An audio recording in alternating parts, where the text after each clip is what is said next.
মামলায় বাংলাদেশের ক্ষমতাচ্যুত প্রধানমন্ত্রী শেখ হাসিনা সহ 3 জনের বিরুদ্ধে আজ রায় ঘোষণা করবে আন্তর্জাতিক অপরাধ ট্রাইব্যুনাল।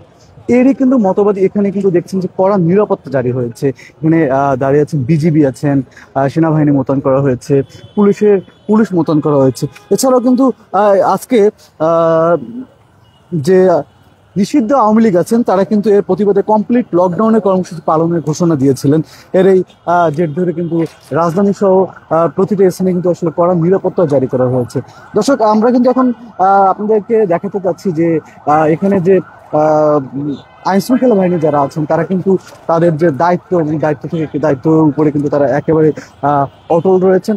কোনো ধরনের কোনো অপ্রীতিকর কোনো ঘটনা বা কোনো ধরনের কোনো সহিংসতা যেন না ছড়ায় এ রায়কে ঘিরে, এবং জনসাধারণের মনে যেন একটি ক্ষোভের বহিঃপ্রকাশ না হয়। এই ক্ষেত্রে কিন্তু দেখতে পাচ্ছেন যে এখানে কিন্তু খুবই কড়া নিরাপত্তা জোরদার করা হয়েছে। দর্শক, আপনাদের কিন্তু দেখাতে চাই এখানে কিন্তু যে পরিবেশ, সেই পরিবেশটা কিন্তু আসলে খুবই মানুষজন যে সাধারণ যে মানুষ আছে সেই সাধারণ মানুষের কিন্তু আসলে ভিড় করছেন। এখানে কিন্তু আপনাদের দেখাতে যাচ্ছে যে এখানে কিন্তু একটি লোক এসেছেন যে খুনের আইনে খুনির ফাঁসি নিষিদ্ধ হোক মুজিব বাড়ি।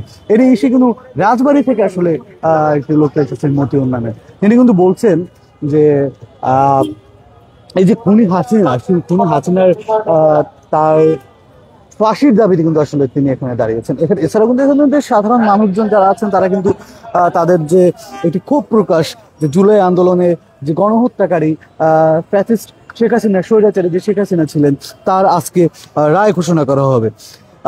এছাড়া কিন্তু আপনাদেরকে জানিয়ে রাখি যে এরই জের ধরে রবিবার রাতেও কিন্তু রাজধানী ঢাকা সহ বিভিন্ন জায়গায় ককটেল বিস্ফোরণ, বাস, ব্যবসা প্রতিষ্ঠানে আগুন এবং মশাল মিছিলও আসলে আমরা খবর পেয়েছি। সরকারের একজন উপদেষ্টা বাসভবনের সামনে কিন্তু ককটেল বিস্ফোরণের ঘটনা কিন্তু আসলে ঘটেছে। এরই ক্ষেত্রে ধরে কিন্তু পরিস্থিতি নিয়ন্ত্রণে অগ্নিসংযোগ, ককটেল নিক্ষেপের সাথে জড়িতদের গুলির নির্দেশও কিন্তু দিয়েছেন, যে আলোচনায় এসেছেন ঢাকার পুলিশ কমিশনার শেখ সাদ্দাত আলী। দর্শক, এর ইসে কিন্তু দেখতে পাচ্ছেন যে এখানে হাইকোর্টের এখানে কিন্তু খুবই কড়া নিরাপত্তা আসলে জোরদার করা হয়েছে। আপনাদেরকে একটু জানিয়ে রাখি যে ঢাকায় কড়া নিরাপত্তামূলক ব্যবস্থা নেওয়া হয়েছে, এবং এর অংশ হিসেবে সরকারের দিক থেকে ঢাকা ছাড়া আসলে গোপালগঞ্জ, মাদারীপুর, ফরিদপুর বিজিবি মোতায়েন করা হয়েছে। এর সাথে রাজধানীর বিভিন্ন জায়গায় অতিরিক্ত পুলিশ আসলে মোতায়েন করা আছে বলে জানিয়েছেন আমাদের আইন শৃঙ্খলা বাহিনী। দর্শক, আপনাদেরকে একটু নিয়ে যাই যে এখানে কিন্তু দেখতে পাচ্ছেন যে একজন ভুক্তভোগী তিনি কিন্তু কথা বলছেন। কেন দিতে হলে আমরা তো কোনো পলিসি বাপনা, আমরা তো কিছু চাই না, আমরা তো চোর বা চোর না, কেন আমাদের আমরা সাধারণ মানুষ কি দেশের জন্য বাস করে কোনো আমাদের কোনো অধিকার নাই। আমি চাচ্ছি আজকে এই দেশের জনগণের কাছে আমরা পোস্ট দেখতে চাই, দেশের জনগণ যাতে রুখে দাঁড়ায় আগামীতে যারাই ভুল করবে, সোশ্যাল মিডিয়াতে যাতে পোস্ট করে কেন ভুল করে, এবং জব দিতে একটা সরকার চাই আগামী পার্লামেন্টে যাতে জব দিতে করতে পারে, এবং উনি যদি প্রেসিডেন্ট থাকে। দর্শক, দেখতে পাচ্ছেন এখানে কিন্তু মানুষের যে একটি আকাঙ্ক্ষা বা মানুষের যে ক্ষোভ, সেটা কিন্তু আসলে সবাই বহিঃপ্রকাশ করছেন। এছাড়া এখানে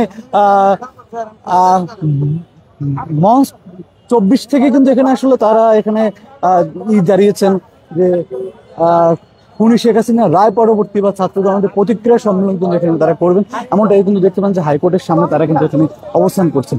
এখানে জনসাধারণের যে একটি উচ্চ আকাঙ্ক্ষা এই রায়কে ঘিরে, যে মানুষের ভিতরে যে একটি ক্ষোভ প্রকাশ হচ্ছে, সেই ক্ষোভটা কিন্তু আসলে প্রকাশের মাধ্যম কিন্তু এই আজকের রায়কে ঘিরে আসলে হচ্ছে।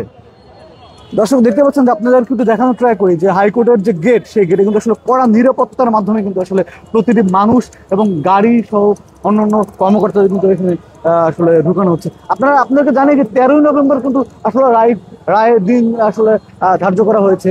এরই ক্ষেত্রে কিন্তু 17ই নভেম্বর আসলে রায়ের দিনটা আসলে ধার্য করা হয়। দর্শক, আপনাদেরকে একটু দেখানোর চেষ্টা করি যে ভিতরে কিন্তু আইন শৃঙ্খলা বাহিনী, তারা কিন্তু সেনাবাহিনীর ভিতরে মোতায়েন করা আছে। এছাড়াও কিন্তু যারা আছেন তারা কিন্তু দেখতে পাচ্ছেন যে এখানে যে আইন শৃঙ্খলা বাহিনী, তারা কিন্তু খুবই কঠোর নিরাপত্তার মাধ্যমে এখানে আসলে বেষ্টনী দিয়ে রেখেছেন, যেন কোনো ধরনের কোনো অপ্রীতিকর কোনো ঘটনা আসলে না ঘটেন। দেখতে পাচ্ছেন এখানে কিন্তু সেনাবাহিনী আসলে মোতায়েন করা হয়েছে।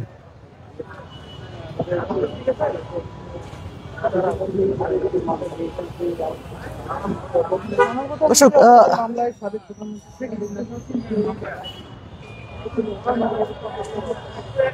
দর্শক দেখতে পাচ্ছেন এখানে কিন্তু আসলে সেনাবাহিনী এখানে কিন্তু ভিতরে নিরাপত্তা স্বরূপ জোরদার করা হয়েছে। এছাড়া কিন্তু বাইরে আইন শৃঙ্খলা বাহিনী যারা আছেন তারাও কিন্তু আসলে খুবই কড়া নিরাপত্তার মাধ্যমে বেষ্টনী দিয়ে রেখেছেন। কোনো ধরনের কোনো প্রকার যেন কোনো অপ্রীতিকর কোনো ঘটনা না ঘটে তার জন্য কিন্তু কড়া নিরাপত্তার মাধ্যমে বেষ্টনী দিয়ে রাখা হয়েছে হাইকোর্টের প্রাঙ্গণ।